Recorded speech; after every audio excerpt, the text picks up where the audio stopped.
वज़ीर आला खैबर पख्तूनख्वा सुहेल आफरीदी की सियासत क्या तजादात से भरपूर है या ये एक मुनज़्ज़म और दबाव पर मबनी सियासी हिकमत अमली है। एक तरफ वो वज़ीर आज़म शहबाज शरीफ से मुलाकात करके विफाक और सूबे के दरमियान वर्किंग रिलेशनशिप, दहशतगर्दी के खिलाफ ताउन और गवर्नेंस के उमूर पर बात करते नजर आते हैं, जबकि दूसरी तरफ वो कबायली जरगों में विफाकी हुकूमत और इदारों के खिलाफ सख्त ज़बान इस्तेमाल करते हुए इस्लामाबाद मार्च की धमकियां भी दे रहे हैं।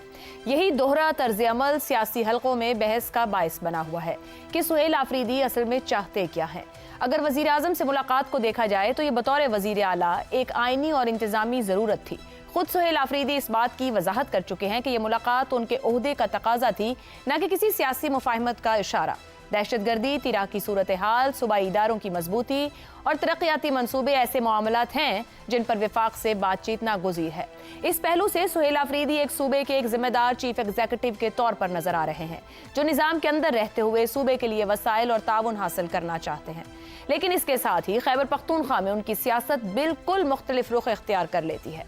अपने आबाई जिला खैबर और जरगों में सुहेल आफरीदी एक मुजाहिमती और जारहाना सियासी लीडर का रवैया अपना रहे हैं। तिरा ऑपरेशन और कबायली नकल मकानी पर बतौर वज़ीर आला खैबर पख्तूनख्वा जिम्मेदारी लेने के बजाय शदीद तहफ़्फ़ुज़ात का इजहार करते हुए विफाक से माफ़ी और मुतासरीन को वापस लाने का मुतालबा करते हैं। इस्लामाबाद मार्च का इंदिया दरअसल उसी स्ट्रीट सियासत का तसलसल है जिसका मकसद विफाक और मुख्तदर हलकों पर दबाव बढ़ाना है। सुहेल आफरीदी इस वक्त 3 बड़े दबाव का सामना कर रहे हैं या 3 बड़े चैलेंजेस को हैंडल कर रहे हैं। एक तरफ इमरान खान की रिहाई की तहरीक और पार्टी वर्कर्स की तवक्कुआत है, दूसरी तरफ दहशतगर्दी और तीरा ऑपरेशन जैसे हसास सिक्योरिटी चैलेंजेस और तीसरी तरफ सूबे में गवर्नेंस और कारकर्दगी का दबाव।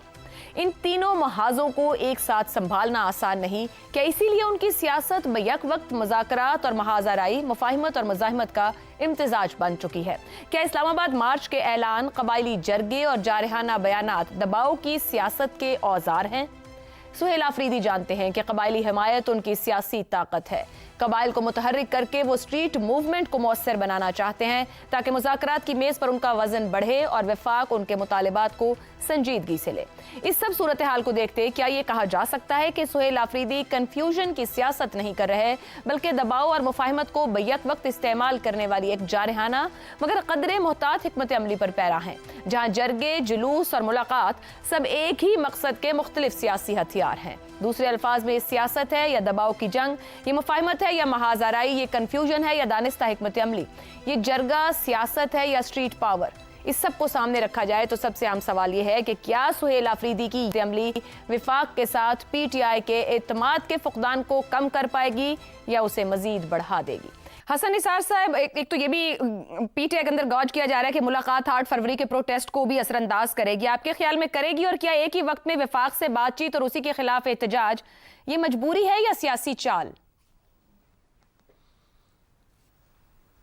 भाई, आपने जो सवाल किया है इसका जवाब तो अशरों पहले PTI के ही एक रहनुमा शिबली फराज के वालिद अहमद फराज मरहूम दे चुके हैं। इरशाद करें। अब अगर आपकी नज़र से वो गुजरा नहीं तो इसमें मेरा कोई कसूर नहीं। अच्छा। अगर याद ना हो तो मैं याद दिलाता हूँ। दिलाइए।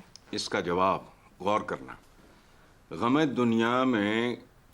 दुनिया भी गमे यार में शामिल कर लो। नशा बढ़ता है शराबें जो शराबों में मिले। जो कुछ आपने कहा, ये इन सारी चीज़ों का जो आपने मफाहमत, तो वक्ती, तो फलाना, तो मज़ामती, तो जो कुछ भी आपने कहा है, ये सबका कॉकटेल है। और कॉकटेल एक फेरी टेल होता है, और फेरी टेल बिल्कुल हमारे इस्लामी जमहूरिया पाकिस्तान जैसी होती है। अच्छा, अब एक आखिरी बात सुने तो वो ये है कि मेरे बचपन में मेरे शहर में एक फ़िल्म रिलीज़ हुई। हमारे लिए कंपलसरी था हर इंग्लिश फिल्म देखना।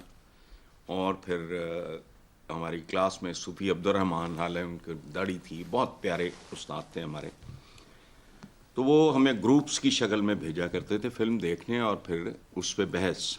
अच्छा, उस फिल्म का नाम था, लायलपुर की बात कर रहा हूँ, किस किस बैंग बैंग। समझ आई बात? जिसका लायलपुरी सिनेमाज ने उस जमाने में टांगास के ऊपर इश्तिहार किया जाता था, लेके उन्होंने उसका तर्जुमा किया था चुम्मी चुम्मी ठा ठा। आयशा बीबी, यही जिंदगी है, यही सियासत है। और मत भूलो, आज वो आदमी वजीर आजम है जो कहता था सड़कों पर चिट्टू तो फलाना तो टपकाना। किसके बारे में कहता था? जो आज उसका बॉस है, सदर ममलकत है। तो कुछ भी नहीं है ये। तो वो तो माफी मांग के आगे चल पड़े थे। यहाँ माफी फिर कौन मांगेगा? इमरान खान या सुहेल अफरीदी और शहबाज शरीफ? भाई, कौन किसने कहा माफी मांगी? शहबाज साहब ने कुछ भी नहीं। यार। किसने माफी मांगी? शहबाज की तरह लगे हुए हैं, लगे रहेंगे। सियासी बयान कहकर आगे बढ़ जाते हैं ना। अब एक मिनट आशा, कोई 1 मिनट। मोदी के साथ फिर उसका रोमांस शुरू हो गया। ओ बात सुनो, जिंदगी भी यही है, ठीक हो गया। दरिया भी इसी तरह बहते हैं।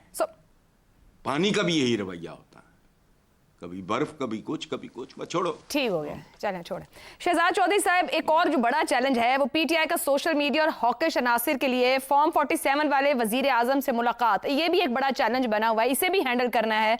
ये कितनी हद तक काबिल कबूल रहेगा पीटीआई के इस साइड के लिए, सोशल मीडिया और हॉकिश अनासिर के लिए? आफरीदी साहब हैंडल कर जाएंगे इस सूरत हाल को?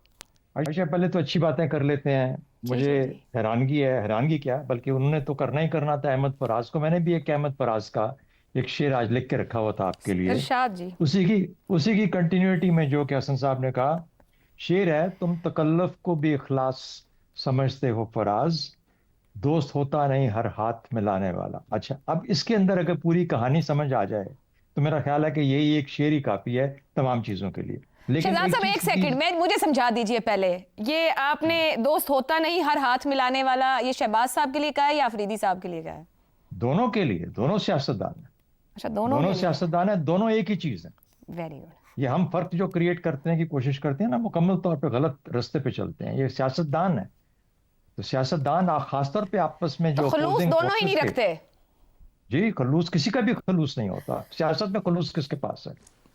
बहरहाल आ जाते हैं, खलूस के ऊपर भी आ जाते हैं। लेकिन देखिए, कुछ ओहदों का तकाजा हुआ करता है, उसके अंदर भी कहीं ना कहीं इंसान जब पागल होता है तो साथ जुनूनी भी होता है और साथ कुछ अकल भी कहीं ना कहीं काम कर रही होती है। उसको कहते हैं रैशनल होना। जहां पर रैशनैलिटी आ जाती है और करनी पड़ती है, दिलानी पड़ती है, पागल भी रैशनल होता है। एक होता है रैशनल इर्रैशनल, ये भी एक टर्म है। अच्छा, तो इसलिए ये चीजें ऐसी हैं जो कि जब स्ट्रेटजी के अंदर आप पढ़ते हैं इन चीजों को, तो ऐसा समझ आती है कि आपको कहीं इर्रैशनैलिटी दिखानी पड़ती है, कहीं आपको रैशनल होना पड़ता है। यहाँ पर रैशनैलिटी की जरूरत थी, तकाजा था उदों का। बड़ा अच्छा हुआ, और हम इतने हफ्तों से शोर मचा रहे थे कि वजीर आजम साहब क्यों नहीं बुला लेते। बड़ा अच्छा हुआ बुलाया उन्होंने, उनकी तरफ से रैशनैलिटी उधर से। और वो क्यों नहीं आ जाते मिलने के लिए, वो भी आ गए मिलने के लिए। बहुत अच्छी बात थी, एक ऐसी जिम्मेदारी के लिए जो कौमी जिम्मेदारी थी, जो कि दहशतगर्दी के खिलाफ जंग का एक हिस्सा था। तो मेरा ख्याल है कि ये तो बहुत अच्छा काम हो गया। अब आपके सवाल का, जो कि मैं बाकी सारी बातें हो चुकी, आपने 3 हिस्सों का जिक्र किया सियासत के अंदर के सुहेल अफरीदी इस वक्त बिखरे हुए हैं 3 जगहों पे। एक ये दहशतगर्दी के खिलाफ जो तीरा का ऑपरेशन है, दूसरा आपने कहा गवर्नेंस है सूबे की, और तीसरा बानी कोई सियासत जो है आजाद, उसकी आजादी के लिए सियासत है। बिल्कुल सही है, एक आदमी 3 काम कर सकता है। अगर कोई और बढ़ के उसके लिए आसानी क्रिएट नहीं करता और उसी को जिम्मेदारी दे दी गई है, तो तीनों करेगा।